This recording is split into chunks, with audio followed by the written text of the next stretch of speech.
మనకు అనారోగ్యం చేస్తే ఏం చేస్తాం? హాస్పిటల్కి పోతాం. మరి పెద్ద అనారోగ్యం చేస్తే, ఇంకా ఎక్కువ సుస్థి చేస్తే, ఆరోగ్యశ్రీ ఉండే వాళ్ళు అయితే హాస్పిటల్కి వెళ్తారు. లేని వాళ్ళు మామూలు హాస్పిటల్ పోయి సొంత డబ్బుతో వైద్యం చేయించుకుంటారు. కరెక్ట్, సొంత డబ్బుతో వైద్యం చేయించుకుంటారు. కూటమి ప్రభుత్వం రాబోయే సంవత్సరంలో జనవరి సంక్రాంతి తర్వాత, సంక్రాంతి అయిపోగానే ఈ విషయంలోనే ఒక మహత్తరమైన నిర్ణయం తీసుకుని కొత్త ప్రాజెక్టును తెస్తోంది. ఆల్రెడీ మనం చూచాయిగా ఈ ప్రాజెక్టు గురించి చాలా మందికి తెలుసు కూడా. ఏంటంటే రాష్ట్రంలోని ప్రతి ఒక్కరంటే ప్రతి ఒక్క కుటుంబానికి, ప్రతి ఒక్కరికి హెల్త్ ఇన్సూరెన్స్ చేస్తున్నాము. ఇప్పుడు హెల్త్ ఇన్సూరెన్స్ అంటే కేవలం కొంతమంది డబ్బు ఉన్న వాళ్ళు, లేకపోతే పెద్ద పెద్ద ఉద్యోగాలు చేసే వాళ్ళు, కార్పొరేట్లో ఉండేవాళ్ళు, ఐటీ వాళ్ళు, ఇట్లాంటి వాళ్ళకి హెల్త్ ఇన్సూరెన్స్ ఉంటుంది.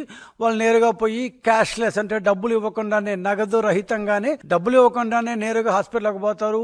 ఆ ఇన్సూరెన్స్ కంపెనీతో అక్కడ ఉండే వాళ్ళు మాట్లాడతారు. సరే అండి సార్, మీరు పోయి పలానా రూమ్ అని రూమ్ కేటాయిస్తారు, వాళ్ళకి వైద్యం జరుగుతుంది. ఇలాగే అందరికీ జరగాలి కదా, ఎందుకు జరగకూడదు? ఆ ఆలోచనలో నుంచి పుట్టిందే యూనివర్సల్ హెల్త్ ఇన్సూరెన్స్. అంటే మొత్తం సార్వత్రికంగా ఆంధ్రప్రదేశ్లో ఉన్న ప్రతి ఒక్క కుటుంబానికి ఇన్సూరెన్స్ చేయించాలి, హెల్త్ ఇన్సూరెన్స్, ఆరోగ్యపరమైన ఇన్సూరెన్స్ చేయించాలి అన్న దీంట్లో నుంచి.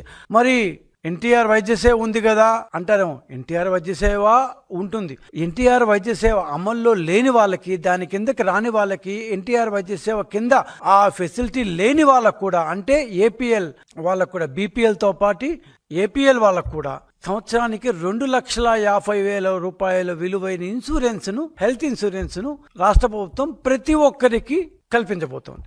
ఇది రాబోయే నూతన సంవత్సరంలో కూటమి ప్రభుత్వం తీసుకున్న అతిపెద్ద నిర్ణయం.